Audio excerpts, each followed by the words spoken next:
Bismillah, alhamdulillah, wassalatu wassalam ala rasulillah, amma ba'd. Insyaallah pada kesempatan ini kita akan melanjutkan kitab Kifayatul Akhyar. Iza arafta hadza, apabila kamu telah mengetahui ini, pembahasan ini semua yang ada di atas, fali jawazil mashi alal khufaini, maka bagi bolehnya mengusap dua khuf itu ada dua syarat. Ahaduhuma, adapun salah satu dari dua syarat tadi, ayyal bisal khufaini, hendaknya seorang memakai dua khuf jami'an seluruhnya, ala taharatin kamilatin, dalam keadaan bersuci secara sempurna. Jadi syarat yang pertama adalah memakai dua khuf tadi itu dalam keadaan suci secara sempurna. Jadi setelah selesai dari wudhu secara sempurna baru boleh memakai dua khuf. Nah, pembahasan ini sudah dijelaskan kemarin.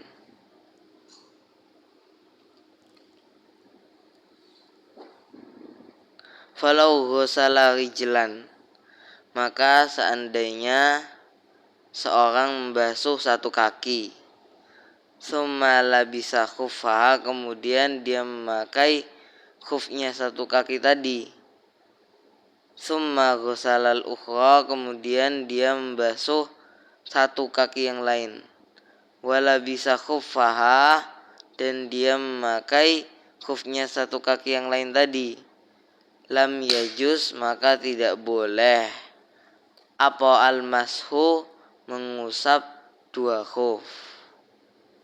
Jadi kalau seandainya seorang membasuh satu kaki, kemudian dia memakai khuf, kemudian membasuh kaki yang satunya, kemudian memakai khuf satunya lagi, maka itu tidak boleh mengusap. Jadi harus membasuh dua kaki secara sempurna baru boleh mengusap khuf.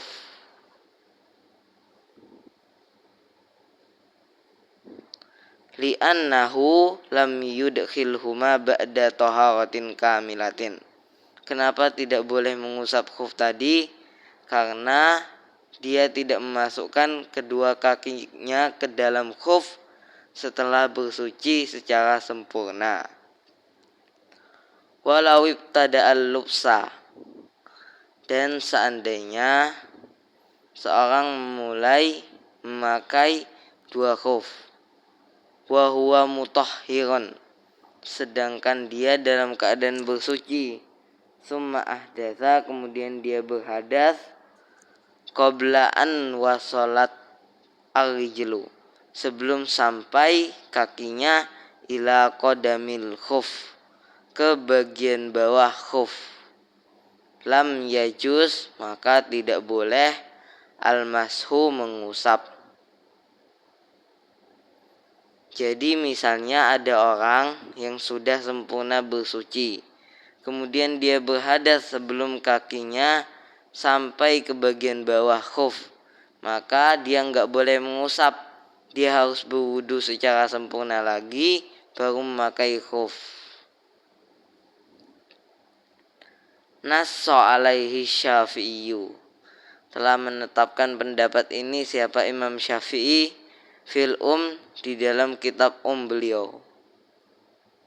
Li'annal i'tibara, karena yang dianggap, biqararil khuf, yang dianggap itu adalah tetapnya kaki pada khuf, la bisaki, bukan dengan masuknya betis ke dalam sepatu khuf. Wah tujja, dan dihujahkan, lidzalika, bagi hal itu, bi ahaditsa, dengan hadis-hadis.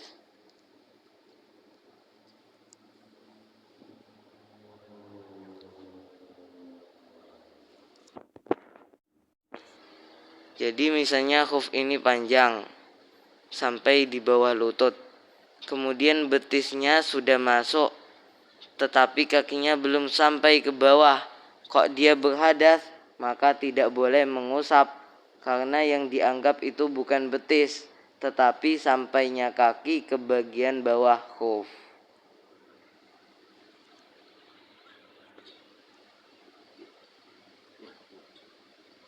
Wastujja, dan dijadikan hujah lidzalika, bagi syarat yang kedua ini, bi ahaditsa, dengan hadis-hadis.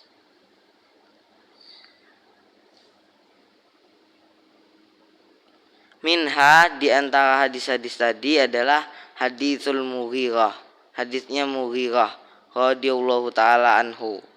Qala, Mughirah berkata, sakabtul wadu'a, aku menuangkan air wudu li Rasulillah, kepada Rasulullah SAW.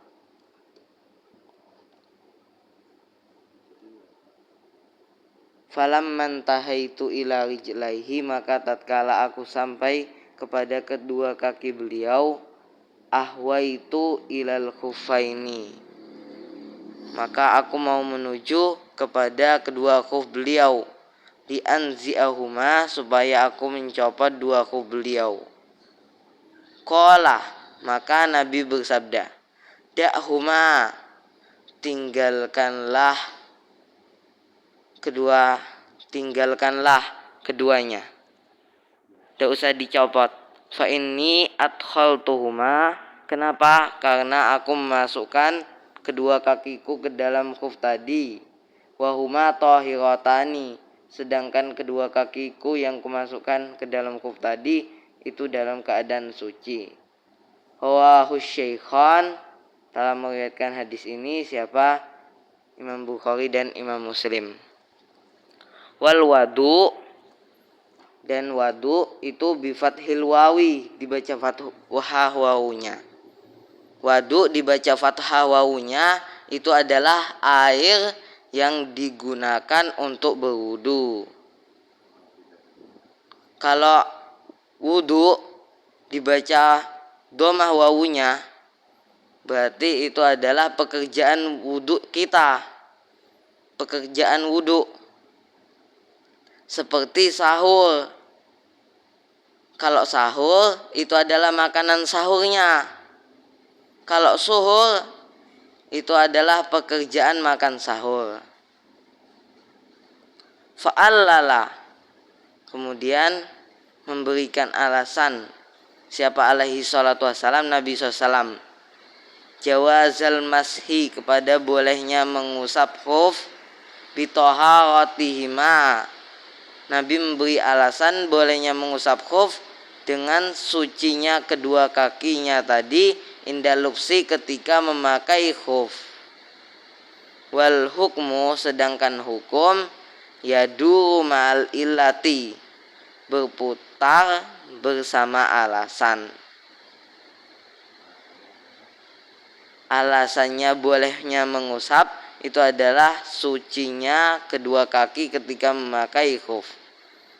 Wa asrahu, dan adapun yang lebih jelas min hadza, dari hadis ini, itu adalah ma rawahu Syafi'i anil Mughirah, hadis yang Syafi'i telah meriwayatkan hadis tadi dari Mughirah. Qala, Mughirah berkata, qultu ya Rasulullah, aku berkata, ya Rasulullah, wahai Rasulullah, amsahu alal khuffaini, apakah aku boleh mengusap dua khuf? Qala na'am, maka Nabi SAW bersabda, na'am, iya boleh. Tetapi idza adkhaltahuma tahirataini, bolehnya tadi ketika kamu masukkan kedua khufnya, kedua kakimu tadi ke dalam khuf tahirataini, dalam keadaan suci. Walafdhatun idza, dan lafaz idza yang ada pada hadis tadi itu adalah syaratun, syarat. Wa in kanat dzarfan, Meskipun lafadz idza yang pada hadis itu adalah dzaraf. Idza itu kan artinya ketika, itu menunjukkan dzaraf, menunjukkan waktu. Nah, walaupun menunjukkan waktu, itu adalah syarat. Asyartu tsani. Syarat yang kedua, ayyakunal khuf, adanya khuf itu salihan lil mashi, layak untuk diusap. Wali solahiyatihi, dan bagi kelayakan khuf untuk diusap itu umurun, ada beberapa perkara.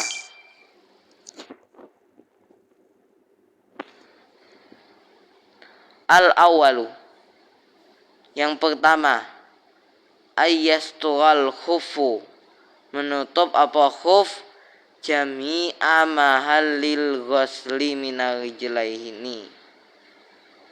Khufnya tadi menutup seluruh tempat yang dibasuh minar rijlaini, dari dua kaki. Falau qaswa an mahallil fardi,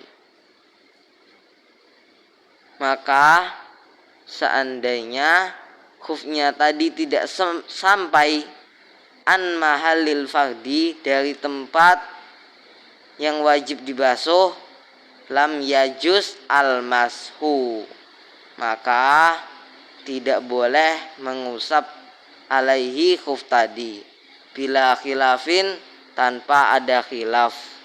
Jadi kalau khufnya tadi tidak bisa menutupi seluruh tempat yang wajib dibasuh pada kaki, maka tidak boleh mengusap. Misalnya khufnya tadi tidak sampai menutup mata kaki, maka tidak boleh mengusap khuf tadi.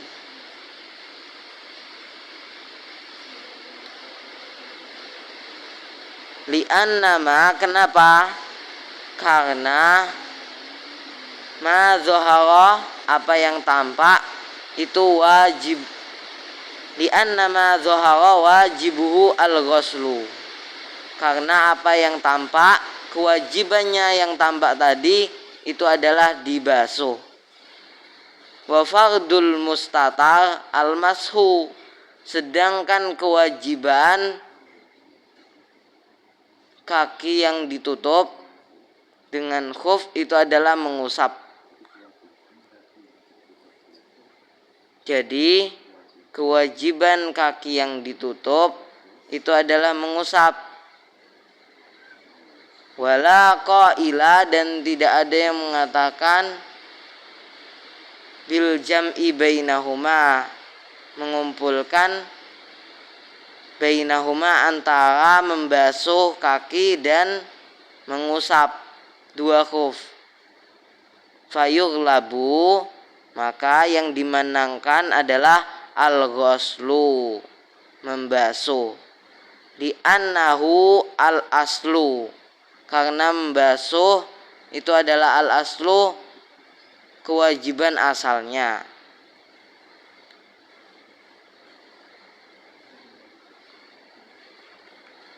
Jadi kewajibannya sesuatu yang tampak pada kaki itu adalah dibasuh.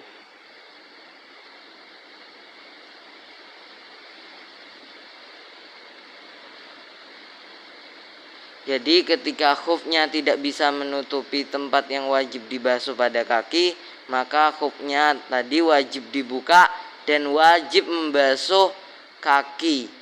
Karena tidak ada satu ulama pun yang mengatakan yang tertutup oleh khuf itu harus diusap, dan yang tidak tertutup oleh khuf itu dibasuh.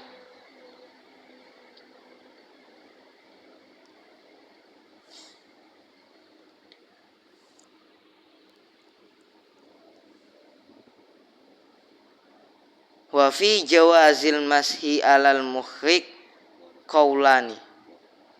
Wallahu a'lam. Ini saja yang kita sampaikan pada kesempatan ini. Semoga bermanfaat. Assalamualaikum warahmatullahi wabarakatuh.